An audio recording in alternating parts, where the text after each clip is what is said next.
national historic sites. And that means dollar signs in the eyes of people who make money from tourists.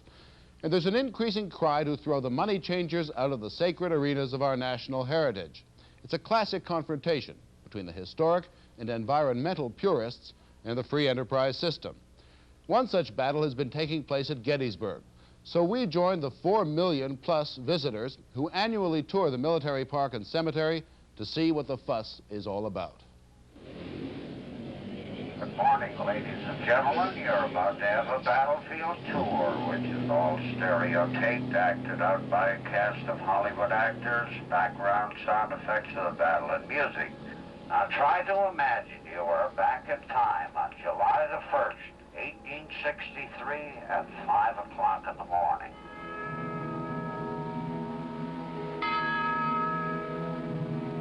The events of this day and the 2 days that follow will enshrine forever this small market town of Gettysburg. Gettysburg, the greatest battle in the war that divided the states, has become for every school child in America a shrine. Rebel and Yankee blood flowed and commingled here. And in a way, the carnage that Americans wrought on each other at Gettysburg was the end of the beginning of a new nation. It was the bloodiest battle that American arms have undertaken. Now they are upon us, all along the front, 1,000 yards, with no space between the blue and the gray.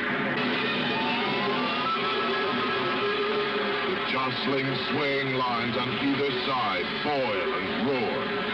The dead and wounded lie where they stagger and fall. The Federal line springs forward over the crest of solid ground with a great roar, a maddened mass of men, arms, smoke, and fire. The great Confederate charge is broken. The gray ranks fall back, dogged at first, and then full retreat. And the last and bloodiest fight of the great Battle of Gettysburg is ended.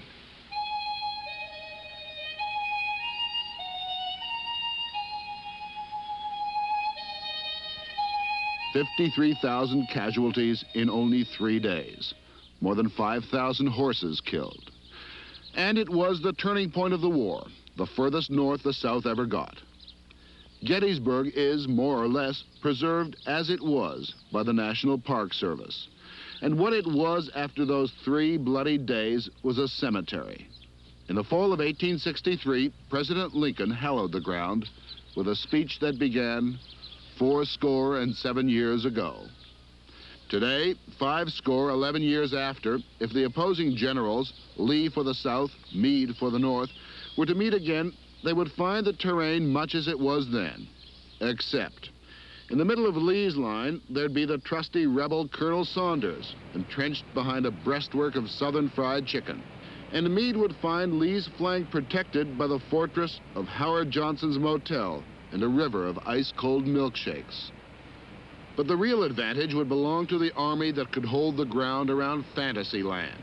For within that area sits this, a 307-foot tower commanding everything for 30 miles round. The tower that has precipitated the Second Battle of Gettysburg. For all the commercialization that you might expect around a national monument is almost unobtrusive, even quietly genteel, when set beside this giant latticework, twice the height of the Statue of Liberty, in a part of the country where a 2-story barn is considered a tall building. It has set the historians, the environmentalists, the governor of the state to gnashing their teeth. But that, so far, has not been enough to stop the man who, against all odds, built the tower, Tom Ottenstein.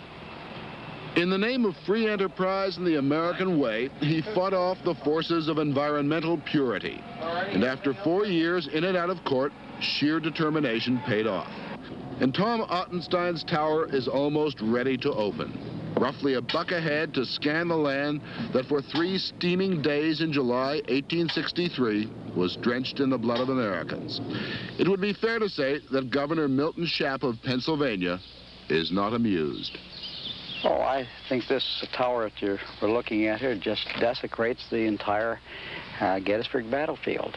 I would only favor and permit the construction of this 307-foot tower if first I dug a 300-foot hole and built the tower in it. I believe in what I'm doing, and I haven't done anything wrong. The law says I can do it. The courts have said I can do it. The legislature says I can do it. Everywhere along the way, I've been proven right. Tom Ottenstein is, by his own admission, a man possessed by his tower. It is his own private Sistine Chapel, a work of art, of genius, and profit that must survive. And as he says, wherever there's a warm body ready to listen, he'll speak. The Biglerville Lions Club, for example. What I want to do at the tower is to interweave the broader concepts that Gettysburg played in our American history that was espoused by Abe Lincoln. Like a Bible-thumping evangelist, he goes out to do battle. Tom and his tower versus the devil, Governor Shapp. I'm not a happy guy now. I'm tired of this battle. I haven't done anything wrong.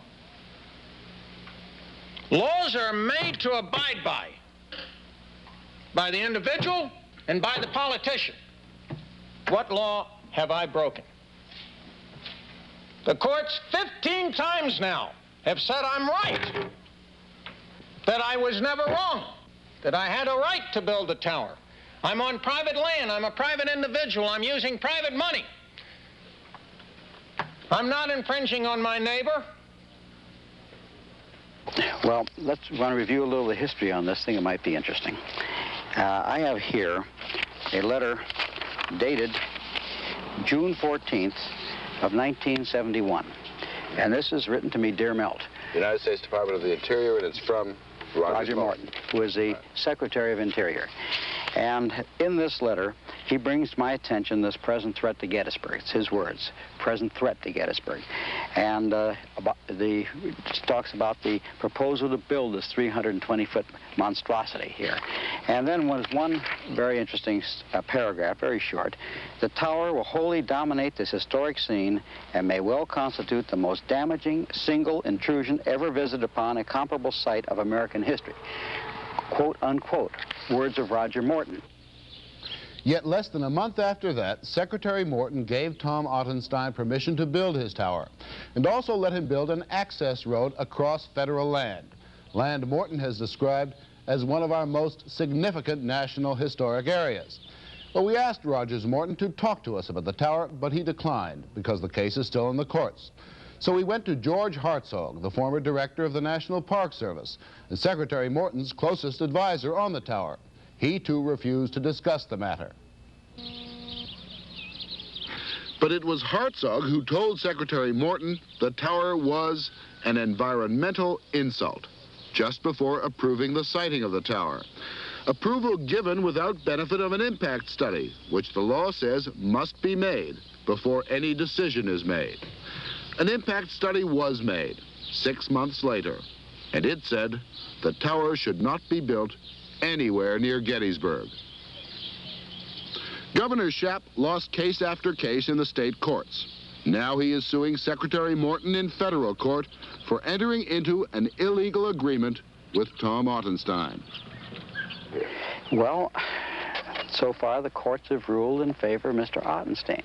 We have a constitution in Pennsylvania. In fact, it was passed just 2 months before this started in May of 1971, approved 4-1 by the citizens of Pennsylvania, saying that the environmental rights, the aesthetic rights, the historical rights must be preserved. The court, in its decision in this area, simply said that, well, there's so much commercialism around here. As it is, this is just one other. Well, I agree that there's too much of that around this area, but this stands out like a sore thumb, and it's just terrible. The legislature has pointed out that no individual can arbitrarily tell you what you can like or not like. Beauty has always been in the eye of the beholder, and no one can define it. To me, this is beautiful. To many other people, it's beautiful. This is what makes it nice to be an American. You and I can disagree. You know, I remember as a kid, 8, 9 years old, coming here, and we lived in Cleveland. My mother and dad drove, And for the week before, I was reading books on the Civil War in Gettysburg, and we got here. And we spent almost a day here, and it was just such a thrilling experience. I'm going back now over 50 years, you know, and I still recall that vividly. But to see this, I don't know, it just spoiled it for me. The hand of man made Gettysburg important. So the hand of man can also explain that importance. More people will be turned on to history by being able to see history from on top of the tower than open and through a textbook. He has said he can make $1 million a year out of this. He's in this thing for pure financial exploitation. And he's taken this risk. He wants to be open for this summer. He didn't even want to waste another year by waiting for the court scene, because he can make $1 million this year on it. Is that a crime in America? Is it a crime in America to go into business and be successful in business and at the same time do something that would be contributory to our way of life, to give something of value to our sense of history, our sense of heritage, to make people who come here understand their heritage better, so that they go away more dedicated to what they should do as Americans? Governor Shapp is still in federal court in what would appear to be a vain attempt to make Tom tear down his tower. We spent several days in Gettysburg and quite frankly came back not totally convinced by either side. So we sought a third opinion from a visitor here who had something to say about the sanctity of Gettysburg 111 years ago.